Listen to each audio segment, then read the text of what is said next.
Member for Vancouver West End. Thank you, Honorable Speaker. Well, I was in kindergarten and I ended up in the principal's office.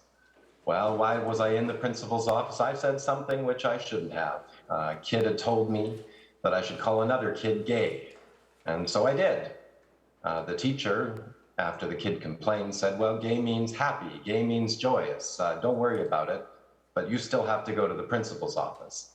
Well, I don't think I learned very much that day.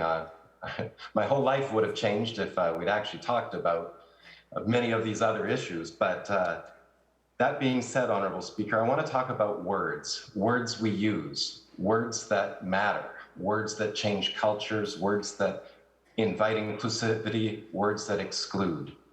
In the role of Deputy Speaker, I listen a lot, as do you, Honorable Speaker.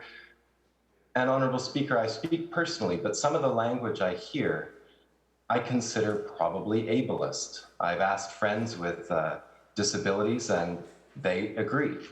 Words like lame, a word that I checked we used 14 times in the House in the last 10 years. Not that much, but enough to suggest that having a physical impairment like lameness is a bad thing. I don't think we should use that phrase, Honorable Speaker. If we want to talk about something that didn't work, let's say it didn't work. Honorable Speaker, other words we use, we often talk about people turning blind eyes, deaf ears. Well, Honorable Speaker, we spoke about people who are actually blind 71 times in the House, and we used the word blind or blind eye 204 times in the last 10 years as a negative. If you're blind, how do you think that makes you feel? If you're deaf, we talked about the deaf community 92 times. We used it as a negative 80 times. Again, probably not very helpful. Crazy, we used 206 times. Again, we should be talking about mental illness and not using someone's physical or mental difficulties as something to slam each other with.